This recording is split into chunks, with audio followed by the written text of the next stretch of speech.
রোকেয়া, আমার টুপিটা দিয়ে যাও।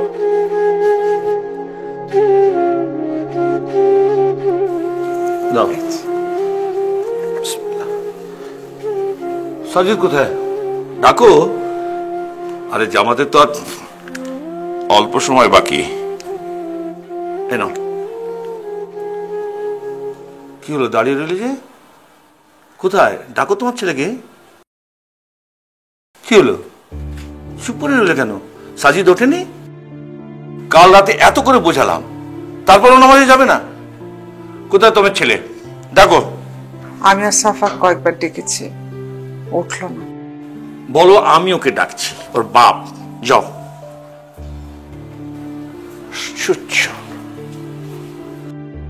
সাজিদ, তোর আব্বা অপেক্ষা করছে। কি হয়েছে, এত সকালে বিরক্ত করতেছো কেন? কি হয়েছে বাবা, এত সকাল সকাল ডাকাডাকি শুরু করছো কেন? এখন তো সকাল মনে হচ্ছে। ঘড়ির দিকে তাকিয়ে দেখতো। কাল রাতে তোকে বারবার বোঝালাম, নামাজ পড়া শুরু কর। নামাজ হচ্ছে বেহেশতের চাবিকাঠি। তো তুই তো আমার কোনো কথাই শুনছিস না, তুই তো চলছিস তোর মতো। অন্তত এক ওয়াক্ত নামাজ দিয়ে শুরু কর। মা, বাবারে বলো তো, এই সাত সকালবেলা এইসব বকবক না কইরা নিজের কাছে যাইতে বলো। বাহ, আমি বকবক করছি? যে জীবন তুমি পার করছো না, সেই জীবনের জন্য সৃষ্টিকর্তা তোমাকে সৃষ্টি করেনি। তোমাকে তো বেশি কিছু করতে বলা হয়নি। অন্তত যিনি তোমাকে সৃষ্টি করেছে তার প্রতি কৃতজ্ঞতা তো মাথাটা নিচু করতে পারো, যেন কিয়ামতের ময়দানে যে একটু ক্ষমা আশা করতে পারো। আমি বলি নাই আমার জ্ঞান দিতে, সাত সকালবেলা জ্ঞান দেওয়া শুরু করছে বাসায়। সাজিদ, এটা কিভাবে কথা বলছিস? উনি তোর আব্বা হয়, বাবার সাথে কেউ এভাবে কথা বলে? তোমরা আমার একটু শান্তিতে থাকতে দাও। হয় তোমরা এখান থেকে যাও, নইলে আমি এখান থেকে চলে যেতেছি।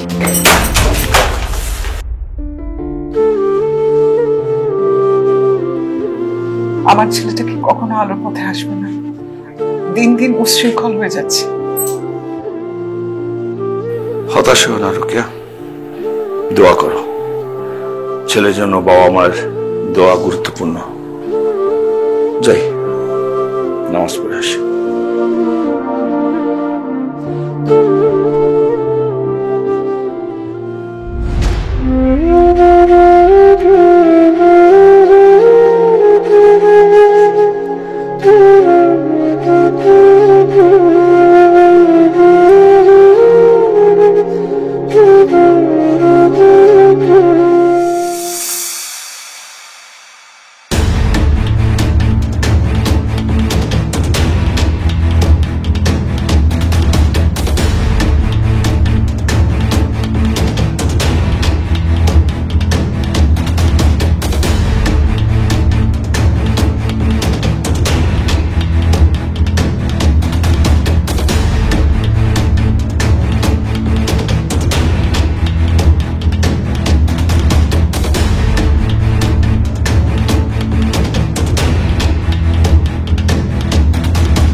ভাই আসে না তো, কখন আসবে? বসে থাকবেন আপনি?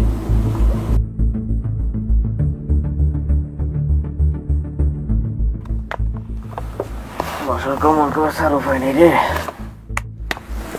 তাহলে জায়গা তুই কাকা। ও বাবা, কেমন আছেন? আছি, আপনাকে তো ভালোই আছি বাবা। এসব ফালতু কথা বাদ দেন। আমি তো নিজের জন্যই দোয়া করি না, আপনার জন্য দোয়া করার সময় আছে আমার। দোকানপাট বন্ধ করে চাচা কই গেছিলেন সন্ধ্যার সময়?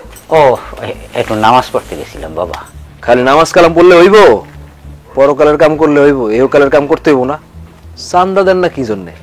এইটাই তো দোকান দেখ, সারাদিনে কয় টাকা বেচা কি নয়, নিজেই কি খাবো, ভাইয়া বলার কি চালাবো? গরিব মানুষ, নিজেই চলতে পারি না, আবার সান্দানা দেবো কই দিয়ে বাবা? কন আপনি আমার মাফ করে দেন বাবা, আমি আর সান্দা দিতে পারবো না। আপনার সংসার চলে কিনা আসলে এটা আমার দেখার দরকার আছে। আপনি সময় মতো চান্দা দিবেন যদি ব্যবসা করতে হয়, নইলে ব্যবসা করতে পারবেন না। দোকানপাট বন্ধ করে বাড়ি চলে যাবেন সোজা, বুঝছেন কথা? বাবা দোকান বন্ধ করলে খাবো কি? ভাই বলা দিয়ে কি রাস্তায় বেরোবো বাবা? আপনার পোলাপান রাস্তায় থাকবে না ড্রেনে থাকবে এটা আমার দেখার ব্যাপার না। ব্যবসা বাণিজ্য করতে হইলে চান্দা দিতে হইব, নইলে চারটি বাট্টি গোল করে ছেড়ে দেবো একেবারে। বুঝছেন না বোঝেন নাই? বাবা, আল্লাহ তো হয় না, আমার ভাব করে দেন, আমি দিতে পারতেছি না বাবা। আমি কই দিয়ে দেবো, কইতে পারেন আপনি? আমার মাফ করে দেন, আমি চাঁদা দিতে পারবো না বাবা। শালার বুইরাম, এই যে গামছা দুসছি না, একটা আসার দিয়ে তোর জায়গা মতো পাঠিয়ে দেবো, বুঝছস? ভাই দুইটা লাগাই দেন। আপনার লজ্জা করে না? বাবার বয়সে একটা লোকের গায়ে আপনি হাত তুলছেন? আল্লাহ কি আপনাকে সৃষ্টি করেছেন জুলুম করার জন্য? পারলে নিজের গায়ে কিছু খেটে করে দেখান। আর যাতে আমি না দেখি এরকম অসহায় মানুষদের উপর আপনি জুলুম করেন। আমি যদি নেক্সট টাইম আপনাকে দেখেছি না এইরকম করতে, আমি আপনাকে পুলিশে দিব। এটাই আমার লাস্ট ওয়ার্নিং। কাকা, জি বা, আর কিছু হলে আমাকে জানাবেন। ফালতু লোক। ভাই ভাই মায়েরা কত বড় সাহস, আপনার চোখ রেখে হাত তুললো, আবার পুলিশের ভয়ে দেখালো। আমারে খালি একবার অর্ডার দেন, ওরে আমি বুঝাইতেছি কত চাউলে কত মুড়ি। কাকারে 2 দিনের সময় দিয়ে চলে আয়।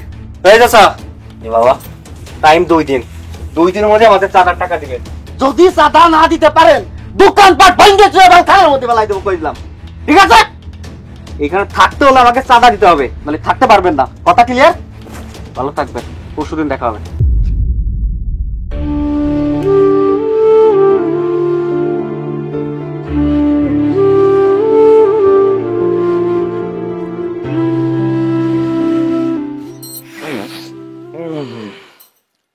সাজিদ, মা, এত রাত পর্যন্ত কোথায় ছিলে? কাজে ছিলাম মা। কিসের কাজ? তুই কি আবার নেশা করে এসেছিস? তোর কি মাথা খারাপ? আমি নেশা করবো? নেশা না করলে তোর এই অবস্থা কেন? এত কথা জিজ্ঞেস করো না মা, কিছু টাকা লাগবে, টাকা দাও। কিসের জন্য টাকা লাগবে? এত কৈফিয়ত দেওয়া লাগবে টাকা নিতে? টাকা চাইছি, টাকা দাও। আমি কোনো টাকা দিতে পারবো না। তুমি টাকা দিবা না? না তুমি টাকা দিবা না? না, টাকা দিব না। তুমি টাকা দিবা কিনা বলো। আমার কাছে কোনো টাকা নাই। সাজিদ, ঘরে যা।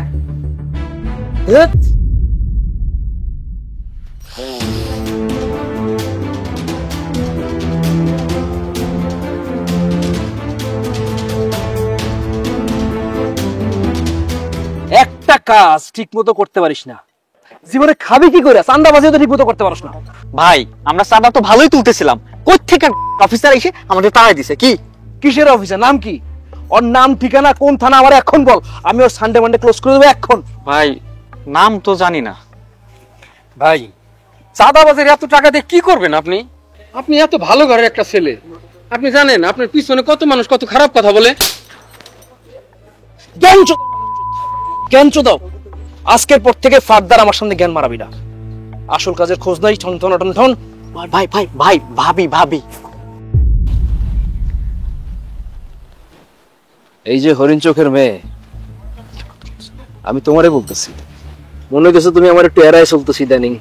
আপনার কি মনে হচ্ছে আমি আপনাকে কখনো পাত্তা দিয়েছিলাম? যারে দেখলে এলাকার সব মানুষ ভয়ে চুপ করে থাকে, তুমি তারে পাত্তা দাও না, এড়ায় চলো। তোমার কি মনে হয় না তুমি এটা করতে পারতেছো কেবলমাত্র তোমারে আমি সুযোগ দিতেছি এই জন্যে? তা না হলে আপনি কি করতেন? আপনি নিশ্চয়ই ওনাদের মতো আমাকে মারতেন, তাই না? মোটেও না, তোমারে আমি জীবনে আঘাত করব না, কারণ তোমারে আমি আমার এই ফোনে সাজায় রাখছি। ছি, আপনার মতো একটা বাজে মানুষ আমাকে তার হৃদয়ে রেখেছে, সেটা শোনার পরে আমার নিজের উপরই ঘৃণা হচ্ছে। আমার ভীষণ রাগ লাগছে জানেন। এইভাবে বলতে হয় না সুন্দরী, সুযোগ দিতেছি বারবার, আমারটাকে সারা দাও। আমি তোমার কথা দিতেছি, তোমার আমি রানী বানায় রাখবো। আপনার কি ধারণা? আপনার মনে হচ্ছে আপনি আমাকে বারবার সুযোগ দিচ্ছেন, তাই আমি আপনাকে এড়িয়ে চলতে পারছি, তাই তো? আমার কি ধারণা জানেন? কি ধারণা? আল্লাহ আপনাকে বারবার সুযোগ দিচ্ছে, যার কারণে আপনি এরকম করতে পারছেন। আচ্ছা, কি লাভ আপনার হারাম পথে ইনকাম করে? মানুষের কষ্টের টাকা কি সুখ খুঁজে পাওয়া যায়? পাওয়া যায় না। এখনো সময় আছে, দিনের পথে আসেন, ইসলামের পথে আসেন।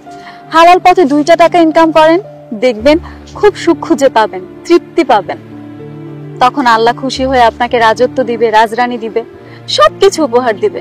আল্লাহর পথে ফিরে আসুন। আপনি আর আমাকে বিরক্ত করবেন। আসছি।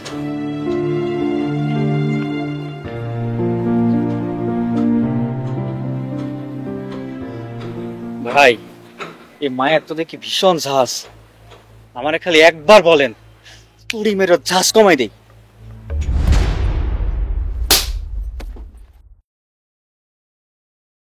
যতটুক অধিকার দিছে অটটুকের মধ্যে থাকবি, এর বেশি অধিকার খাটাবি না। ওর ঝাঁজের জন্য আমি ওরে ভালোবাসি, ঝাঁজটাই আমার ভালোবাসা।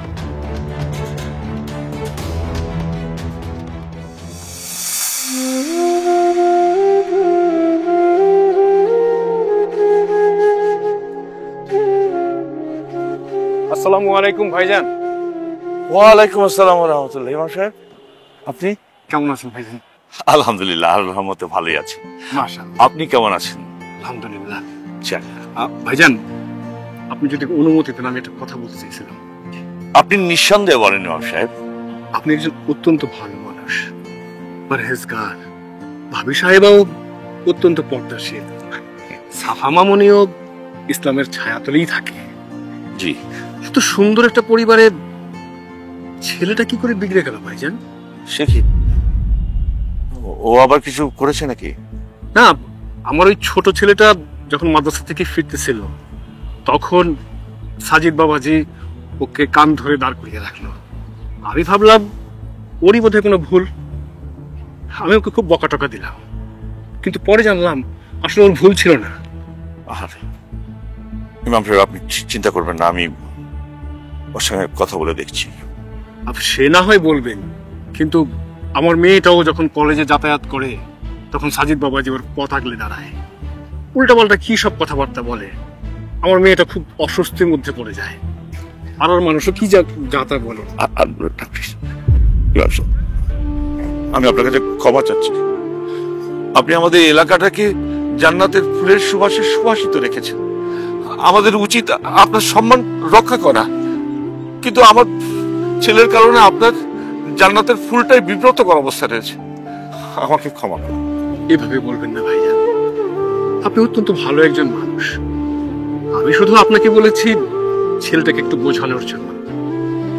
নিশ্চয়ই আল্লাহ উত্তম পরিকল্পনাকারী। আমি ওকে অনেক চেষ্টা করেছি বাবা হিসেবে, কিন্তু না,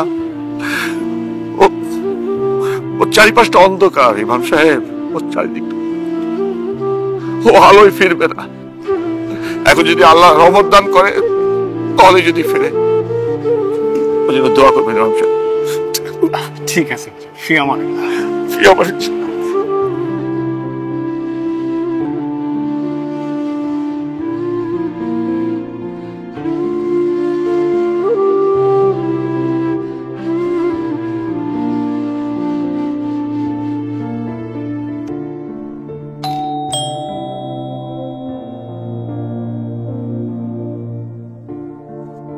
ভাইয়া, তুমি এতক্ষণ কোথায় ছিলা? তোর কাছে কৈফিয়ত দিব? সর সামনে থেকে। সাজিদ, এদিকে আয়। বলো। ও তো ছোট বোন হয়, ছোটদের সঙ্গে কথা বলতে হয় আদর স্নেহ ভালোবাসা দিয়ে। কার সাথে কিভাবে কথা বলতে হয় সেটা আমার জানা আছে, সেটা না শিখালে চলবে। আম্মা, ভাইয়াকে মেরো না। ভাইয়াকে মারলে আমার অনেক কষ্ট হয়। এই যে দেখ, তুই কাদের সাথে খারাপ ব্যবহার করিস, এখন নিজের বিবেকটাকে একটু জিজ্ঞেস করে দেখ।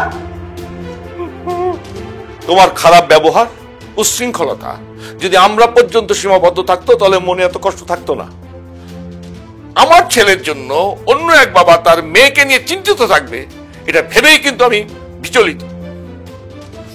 আমি কি আল্লাহর কাছে এমন একটা ছেলে চেয়েছিলাম? বাসায় আসতে আসতে কি শুরু করলাম? আমি কি এগুলো শোনার জন্য বাসায় আসছি? ইমাম সাহেবের মেয়েকে তুমি রাস্তাঘাটে বিরক্ত করো কেন?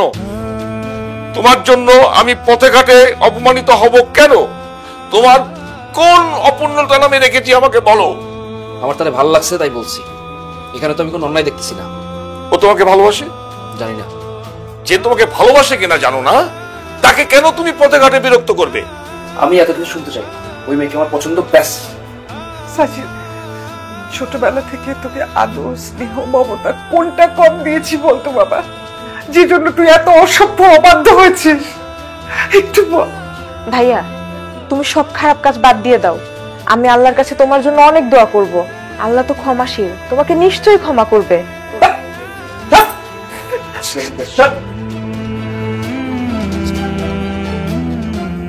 তুমি ওকে ঠিক মতো শাসন করনি, আদর ভালোবাসা দিয়ে মাথায় তুলেছিল।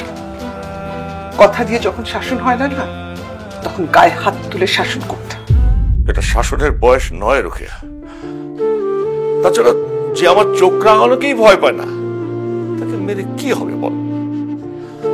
আর এখন এই বয়সে এসে সব বাবা মায়েরা তার ছেলে মেয়েদের চোখে ভয় নয়, সম্মান দেখতে চায়।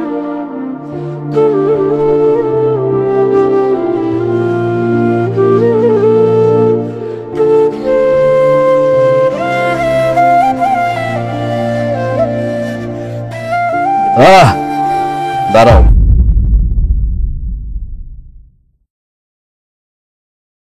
প্লিজ আমার রাস্তা আটকাবেন না, বাসায় যান। তোমার রাস্তা আটকাইছি, তোমারে আটকাবো না। সামান্য কথা আছে। আমার আপনার সাথে কোনো কথা নেই। আমার বাপের কাছে বিচার দিয়ে কি মনে করছো বাইসে যাবা? আমি যদি তোমার মাফ না করি, তোমার মুক্তি মিলবে? আমি আল্লাহর উপর ভরসা করি, তাই কাউকে পরোয়া করি না। আসি।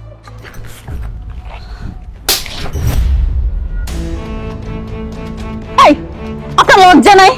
এরকম রাস্তাঘাটে একটা পর নারীকে এভাবে অসম্মান করছেন? ফ্যামিলিতে ন্যূনতম শিক্ষা আপনাকে দেয়নি? তুমি এই নিয়ে দুইবার আমার গায়ে হাত তুলছো। আমি তোমার কিচ্ছু বলি নাই, শুধু তুমি বলে পার পাই যাইতেছো। একটা কথা ভালো করে মনে রাখবা, আমার তুমি যা ইচ্ছা বলো, যা ইচ্ছা করো, আমার পরিবারের দিকে আঙ্গুল তুলবা না। আমার পারিবারিক শিক্ষা যথেষ্ট ভালো, আমার পরিবার আমার জন্য যথেষ্ট করছে। হ্যাঁ, আপনার ফ্যামিলি আপনার জন্য অনেক করছে। দিনিমা, আপনি কি করছেন তাদের জন্য? আপনার বাবাকে আপনার জন্য পদে পদে অসম্মানিত হতে হয়, এটা তাদের সুশিক্ষার ফল। আপনি কি ন্যূনতম ভালোবাসেন না আপনার ফ্যামিলিকে? যদি আপনি সত্যি আপনার ফ্যামিলিকে ভালোবেসে থাকেন, তাহলে ভালো কিছু করেন। আল্লাহ আপনাকে কত সুন্দর একটা ফ্যামিলি দিয়েছে। সবার ভাগ্যে এরকম ফ্যামিলি হয়ও না। ফ্যামিলির জন্য ভালো কিছু করেন, নিজের জন্য ভালো কিছু করেন, দেখবেন ভবিষ্যতে আল্লাহ অবশ্যই আপনাকে আরো উত্তম কিছু দান করবে। মনে রাখবেন।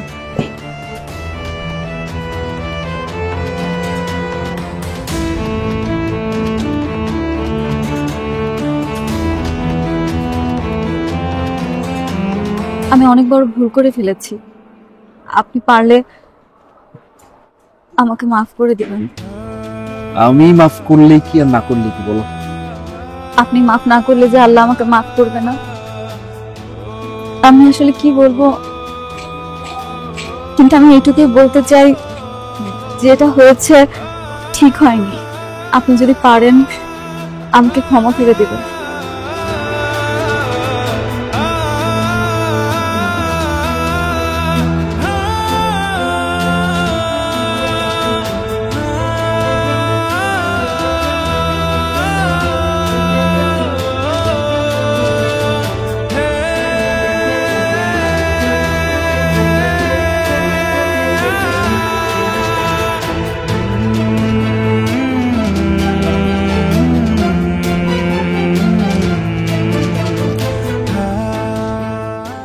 সাজিদ, সারা বছর যা কিছু করছো,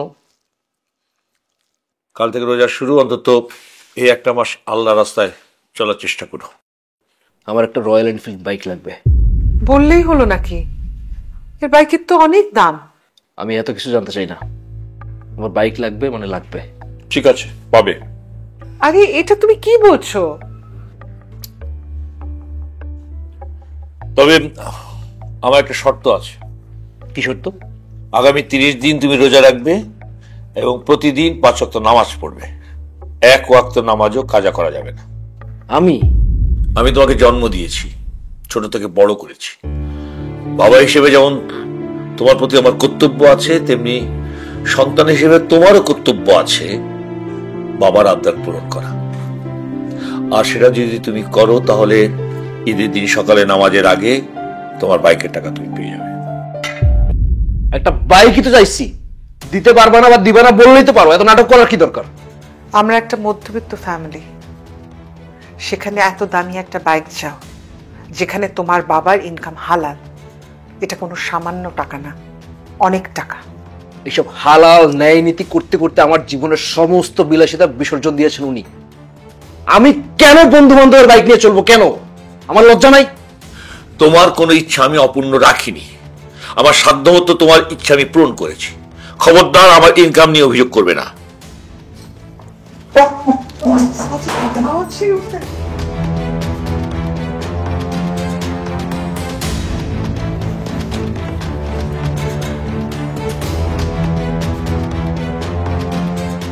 মা, ভাইয়া খাবার খেতে আসবে না? ভাইয়া কি এবারও রোজা রাখবে না? খাবারের সময় এত কথা বলতে নেই, চুপ করে খা।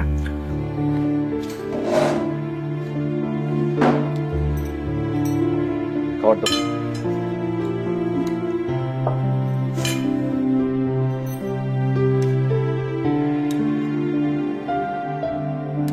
বাস মাংসটা বেড়ে ভাজি দিবি? না হয় বাবা, বাস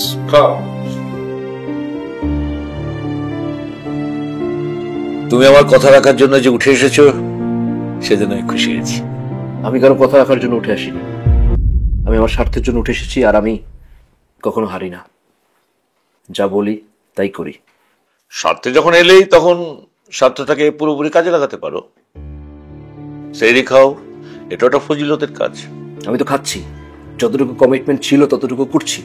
তুই কিন্তু সেহরি খেয়ে ঘুমিয়ে পড়িস না, ফজরের নামাজটা আদায় করে তারপর ঘুমাবি। এখন ঘুমালে কিন্তু কাজা হয়ে যাবে, বুঝলি?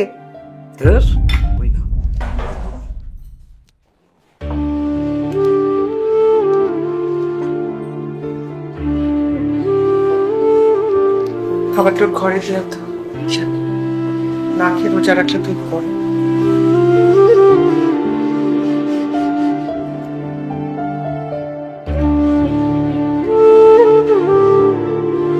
যার লাগিয়া হইলাম পাগল।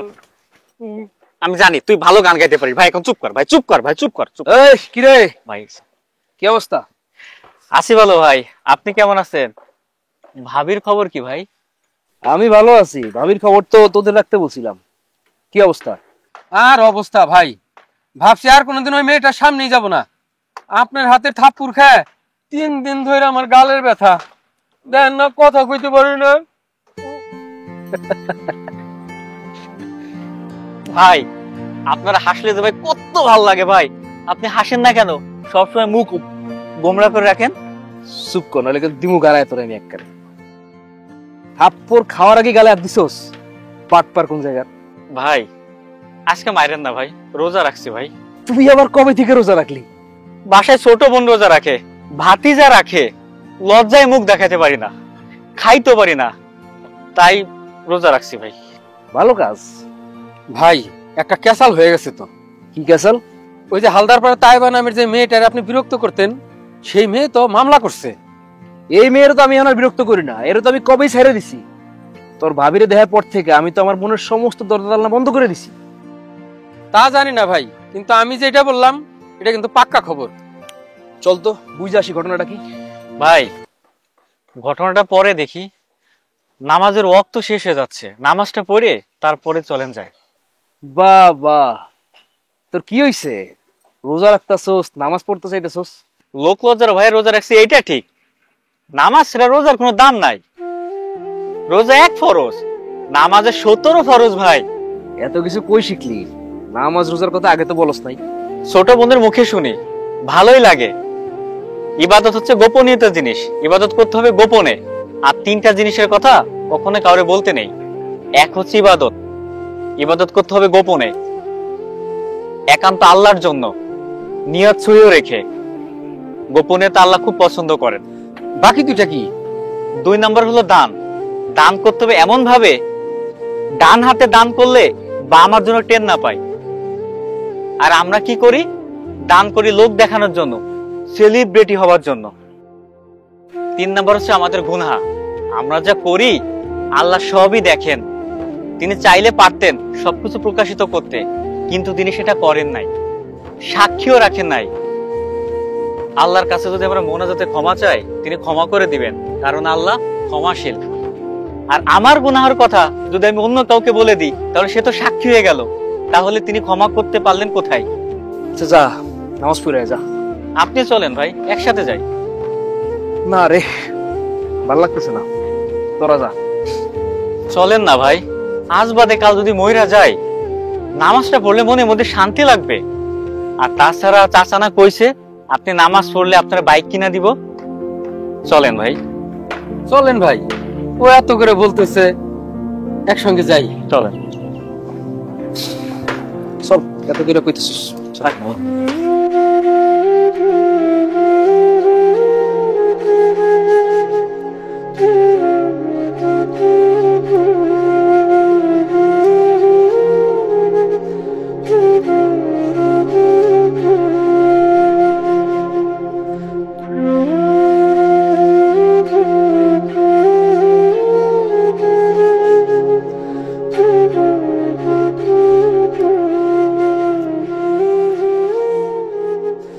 সাজিদ। ইমাম সাহেব, সালাম আলাইকুম। ওয়ালাইকুম আসসালাম ওয়া রাহমাতুল্লাহি ওয়া বারাকাতুহু। কেমন আছো বাবা? আলহামদুলিল্লাহ ভালো আছি, আপনি ভালো আছেন ইমাম সাহেব? আল্লাহর অশেষ মেহেরবানি, তিনি যথেষ্ট ভালো রেখেছেন। তোমাকে দেখছি কিছুদিন যাবত তুমি নিয়মিত মসজিদে আসছো, সালাত আদায় করছো। আমার যে কি ভালো লাগছে বাবা। আমার তো কিছু ভালো লাগে না ইমাম সাহেব, খালি একটু মসজিদে আসলেই মনটার মধ্যে শান্তি লাগে। শোনো বাবা, জীবনের যে সময়টা তোমার চলে গেছে সেটা কিন্তু আর কখনো ফিরে আসবে না, কিন্তু যে সময়টা তোমার বাকি আছে সে সময়টাকে তোমার কাজে লাগাতে হবে, ইবাদতে মশগুল থাকতে হবে। মসজিদ আল্লাহর ঘর, পৃথিবীর সবচেয়ে শান্তির স্থান এটা। আচ্ছা ইমাম সাহেব, আমি যদি সব চাইরা আল্লাহর পথে ফেরত আসি, আল্লাহ কি আমার ক্ষমা করবে আমার আগের জীবনের জন্য? ইনশাআল্লাহ অবশ্যই ক্ষমা করবেন। কিন্তু ইমাম সাহেব, আমি যে মানুষের প্রতি অনেক জুলুম করছি, আমার বাবা মায়ের প্রতি অনেক জুলুম করছি, নিজের প্রতিও জুলুম করছি, আমার কি আল্লাহ মাফ করবে? অবশ্যই ক্ষমা করবেন, কিন্তু তার আগে তুমি যাদের যাদের উপর জুলুম করেছো তাদের কাছে যেতে হবে, তাদের কাছে যেয়ে ক্ষমা চাইতে হবে। তাদের মনে যে কষ্ট দিয়েছো সেই কষ্টটা লাঘব করতে হবে, তাহলেই আল্লাহ তোমাকে ক্ষমা করতে পারবেন। তা নয় তো আল্লাহ কখনোই এগুলো ক্ষমা করতে পারবেন না। তবে হ্যাঁ, তুমি আল্লাহর সাথে যে অপরাধ করেছো সেটা তুমি যদি আল্লাহর কাছে ক্ষমা প্রার্থনা করো, ইনশাআল্লাহ অবশ্যই ক্ষমা করবেন। আমি চেষ্টা করবো।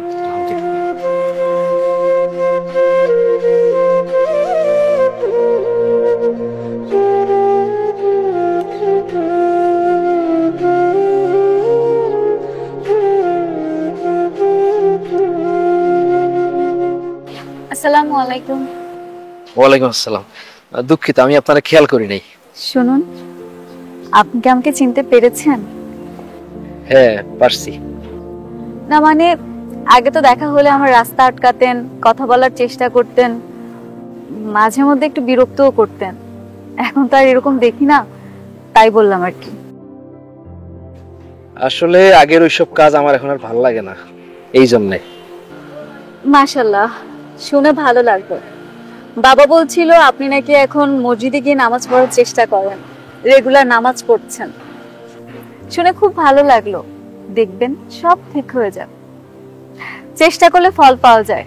আমাদের হাতে হলো চেষ্টা করা, আর আল্লাহ তাআলার হাতে হচ্ছে সফল করা। ঠিক। এই দিন দুনিয়া সবকিছু একটা পরীক্ষা ক্ষেত্র। এখানে যে পাশ করতে পারবে তারই আখিরাত এবং পরকালে শান্তি হবে। আপনি আগের থেকে অনেক পাল্টে গেছেন, এখন আর আপনাকে আগের মতো চেনা যায় না। আমার জন্য দোয়া করবেন, আমার এই পাল্টায় যাওয়া যদি সবার জন্য ভালো হয়, আমি যেন মৃত্যু পর্যন্ত এটা ধরে রাখতে পারি। কেন না, অবশ্যই করব। সহিনিয়ত আল্লাহর কাছে কিছু চাইলে আল্লাহ কোনোদিন ফিরায় না। দেখতে দেখতে রমজান মাসটা শেষ হয়ে যাচ্ছে, আর তো কিছুদিন আছে, এখনো সময় আছে। সহিনিয়ত আল্লাহর কাছে চান, আল্লাহ নিশ্চয়ই আপনার মনের ইচ্ছা পূরণ করবেন। ভালো থাকবেন। আপনিও সাবধানে থাকবেন। আল্লাহ হাফেজ। আল্লাহ হাফেজ। আসসালামু আলাইকুম।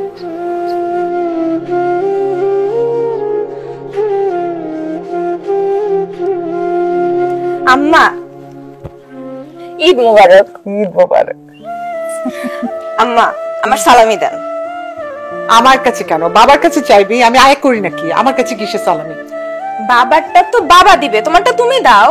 আমার কাছে কোনো সালামি টালামি নাই।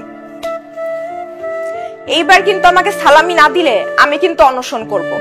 আমার সালামি দিতেই হবে, সালামি না দিলে আমি ভাতই খাবো না। ওরে বাবা, এই যে নে। ভাইয়া তুমি আমার টাকা নিলা কেন? টাকা দাও। মা মেয়েকে সালামি দিচ্ছে, আমারটা কই? তোর লজ্জা করে না? এই বয়সে সালামি চাস?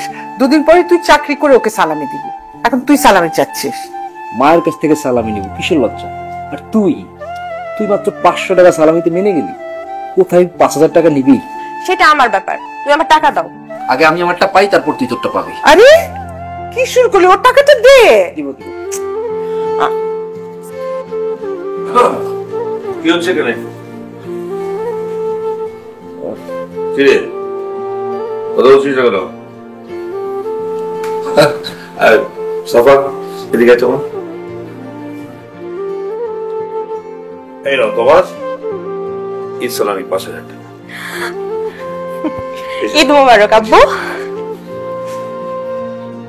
আরে বাবা রে, মাও দিল বাবাও দিল, আমার সালামি কই? আমার সালামি না হলে কিন্তু হবে না, আমার সালামি এক্ষুনি লাগবে। এই নাও, তুমি আমার কথা রেখেছ, সেটা আমার জীবনের শ্রেষ্ঠ অনুভূতি।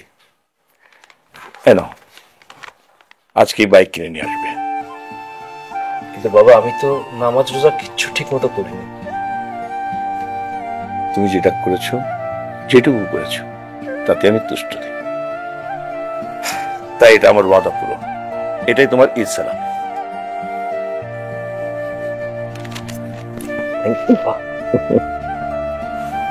থ্যাংক ইউ বাবা। No mention. আমি আজকেই বাইক কিনে আনবো। তুই এই না, তোর তোর তোর এই 500 টাকার সালামি কিনে ধর। চাই মা। এই দাঁড়া, ঈদের জামাতে তো মিষ্টি মুখ করে যেতে হয়, একটু মিষ্টি খেয়ে যা। আরে না না, জামা শুরু হয়ে যাবে। চলো গেলাম আমি। শোনো, তোমার সারা জীবনের সঞ্চয় এভাবে ছেলেটাকে দিয়ে দিলে বাইক কেনার জন্য। তোমার নিজের কত শখ ছিল একটা বাইক কিনবে, আর কত ট্রাফিকের জ্যাম ঠেলে তুমি অফিসে যাবে বলো? আমি তো বিপথে টাকাটা দেইনি, দিচ্ছি তো আমার সন্তানকে।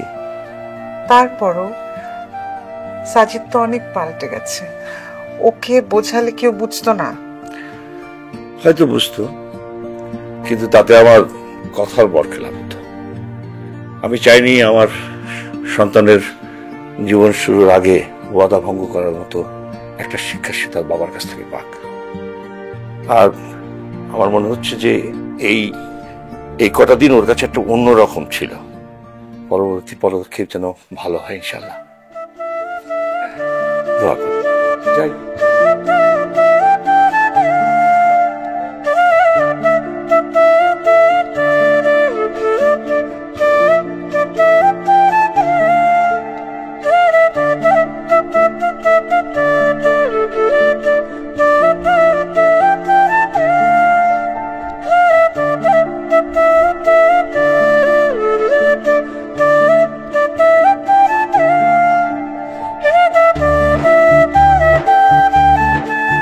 সাজিদ, সারাদিন কোথায় ছিলি বাবা?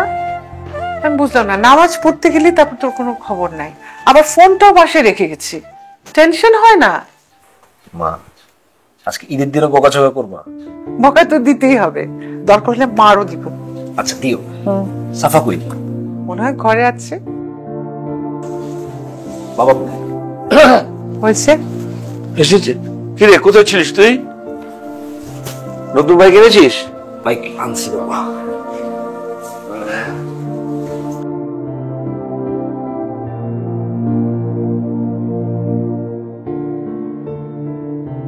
এটা তোমার বাইকের চাবি বাবা, আর এই যে বাকি টাকা, যে টাকাটা বেঁচে গেছে। আমার চাবি মানে? দেখো বাবা, আমি জানি তুমি তোমার ওয়াদা রাখার জন্য টাকাগুলো আমাকে দিয়েছো, কিন্তু আমি এটাও জানি যে বাইকটা আমার থেকে তোমার অনেক বেশি দরকার। তুমি সারা জীবনে টাকাগুলো জমিয়েছো তোমার অফিসে যাওয়ার জন্য একটা বাইক কেনার জন্য বাবা। আমি এই জন্য তোমার পছন্দের বাইকটা কিনেছি। আর এই যে বাকি টাকাগুলো এখানে রাখলাম। সাজিদ, মা, বাবা আমাকে যে জীবনটা উপহার দিয়েছে এর থেকে বড় উপহার কিচ্ছু হতে পারে না। বাবার জন্য আমি আমার নতুন জীবনটা পেয়েছি। আল্লাহর কাছে লাখো লাখো শুকরিয়া, আল্লাহ আমাকে এরকম সুন্দর একটা পরিবারে পাঠিয়েছেন। শুকর আলহামদুলিল্লাহ। বাবা তুমি দোয়া করো, আমি আজ থেকে সম্পূর্ণ সৎ পথে থাকবো। আমি আজ থেকে কোনো রকম বিপথে যাব না বাবা। আমি তোমাদেরকে কথা দিচ্ছি, আমার যত কষ্ট হোক বাবা, আমি আজ থেকে হালাল পথে থাকবো। কোনো কিছুর বিনিময়ে আমি এই পথ ছাড়বো না বাবা। আমি হালাল ভাবে ইনকাম করবো, তোমাদের নিয়ে হালাল পথে থাকবো, হালাল পথে খাবো ইনশাল্লাহ। বাবা আমার জন্য দোয়া করে। বাবা আমি তোমাকে কথা দিচ্ছি, আমি আজ থেকে নিয়মিত নামাজ পড়বো। যত কষ্ট হোক আমি কখনো নামাজ ছাড়বো না বাবা। তোমরা আমার জন্য দোয়া করো, আমি যেন আমার এই জীবনটা ধরে রাখতে পারি বাবা। দেখেছো লোকেয়া, আমি বলেছিলাম না যে আমার ছেলে আমার ভরসার মর্যাদা রাখবে, ও আমার মুখ উজ্জ্বল করবে। বাবা তুমি আমাকে ভরসা করেছো, আমি আমার জায়গা থেকে সেই ভরসাটা রাখতে চেষ্টা করেছি বাবা। কিন্তু বাবা একটা কথা কখনো বলা হয়নি, আমি তোমাকে অনেক ভালোবাসি বাবা। বাবা চলো বাইরে সবাইকে বাইকটা দেখি। বাইকটা তার আগে তোমার উপহারটা নাও। কি উপহার? সাফা, ওকে নিয়ে আয়।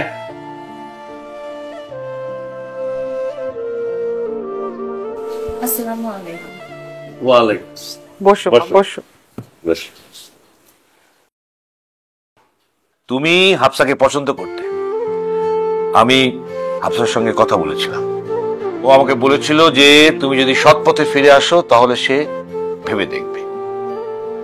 তুমি এখন একজন সৎ মানুষ, আর বাবা হিসেবে আমাদের দায়িত্ব হচ্ছে তোমার জন্য একজন সৎ এবং কল্যাণকর সঙ্গী খুঁজে দেওয়া।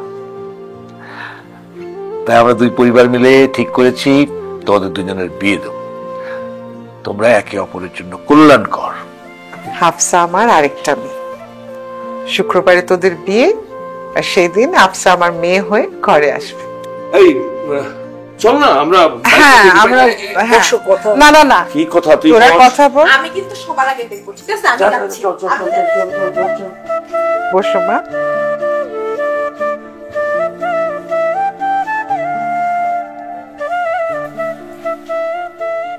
আমি এসবের কিছুই জানতাম না। জি, আমাকে বাবা বলেছিল। আমাকে বিয়ে করতে আপনার আর কোনো আপত্তি নেই তো? না, আপনি এখন পরিপূর্ণ পরিশুদ্ধ একজন মানুষ। এমন একজন মানুষকে জীবন সঙ্গী হিসেবে পাওয়া প্রত্যেকটা নারীর ভাগ্যের ব্যাপার। আমি আল্লাহর কাছে শুকরিয়া আদায় করি এর জন্য। আল্লাহ আসলে উত্তম পরিকল্পনাকারী। তিনি কখন কাকে কোন দিক দিয়ে পরিপূর্ণ করে দিবেন একমাত্র তিনিই জানেন। আল্লাহর দরবারে লাখো কোটি শুকরিয়া। সত্যি আল্লাহ সর্বজনীন, আলহামদুলিল্লাহ। আপনি শরীয়সম্মত উপায়ে সম্পূর্ণ আমার হওয়ার আগ পর্যন্ত নিজের খেয়াল রাখবেন, আর তারপর থেকে আপনার সমস্ত দায়িত্ব আমার, ইনশাআল্লাহ। ইনশাআল্লাহ। সুবহানাল্লাহ।